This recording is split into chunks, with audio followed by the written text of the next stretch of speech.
My name is Nick Corry, or Nick. I was a private soldier. Training was, I started just before my 17th birthday, and it was a wake-up call. For me, it was just a chance to travel, see the world, get a bit of discipline, get in shape if you're not already. Yeah, basically in something different. See the other side of the fence, as it were. You can get a lot more out of the armed forces you could when I was in. You get a fair bit then, but now you can get really good qualifications which are transferable and the rest of it. I think it gives you a certain sort of inner pride to a certain degree, and it makes you appreciate certain things. Treat people as you want to be treated, and realise that you're just one of the many cogs in the wheel. You shouldn't be entitled or self-entitled like some people have been, still are and will be. You know, get on with your life, be law-abiding, play the game.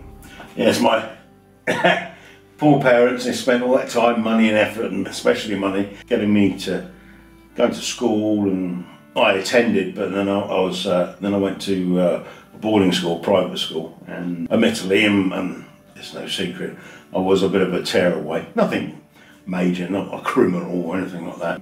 Did get the cane a few times, and the final act I did before leaving school at 16 was the groundsman, stupidly enough, left the keys in the school tractor.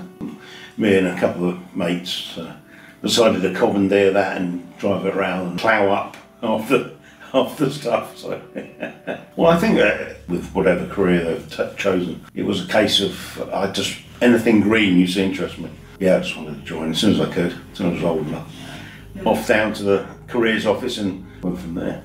Training of this horrible little man with a big moustache come in, Corporal Hawks, shouting at us and using obscene language and telling us to get out of our beds and doing this and doing that. It was, this is the real world, you know. I did actually try and get myself removed. My dear parents, rightly so, said no, you can stick it out. So I did that, and after a few weeks I started enjoying it, so it was good. I think career choices, yeah, you don't do it in a deliberate sense that you want your parents or your family to feel anxiety, but unfortunately some things, it's the nature of the beast, isn't it? Jump through all the hoops to help me get there, and yeah, they did very well, but I know I put them through a lot of anxiety, more than I will ever know, I'm sure. I remember my first ever patrol. We were in a place called Dungannon, 1988. I was 18 years of age, and we went from our main base down to an IC station in the centre of the city.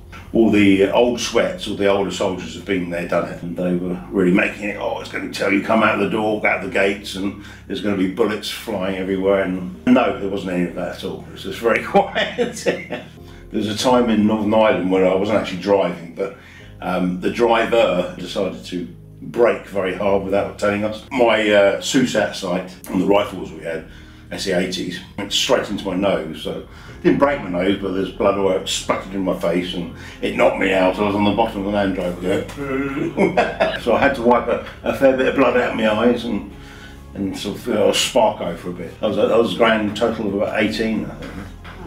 19 in that push, I think. Unfortunately or fortunately enough, depending how you look at it, and depending on the person, I didn't really see a whole lot myself. Got IED'd a few times, improvised explosive device, you know, mines on the road basically, and got mortared once. There was a VBID, which is a vehicle-borne IED, in a vehicle which hadn't gone off. The US Army were defusing it, and we were on Route 1, and we had to stop, and we weren't allowed to go any further. And we were sat there and sat there and sat there, and there was 2 call signs. And we were thinking, we're here too long, way too long. The bad guys are going to get ready and get their toys out. And shortly after they did, and they started mortaring us, boom, boom, boom, popping all there. So we basically said, yeah, we're going regardless. So we drove as far around the suspect vehicle as we could, but we thought, no, we've got to get out of there. So yeah, yeah, we used to have a lot of giggles. In Northern Ireland, believe it or not, just play around and yeah, just do bits and bobs. I don't think I'll go any further than that, if that's all right. If you're skint 1 month and you've spent too much or whatever, your buddies will lend you money and you just do. It's just good sort of comradeship, really.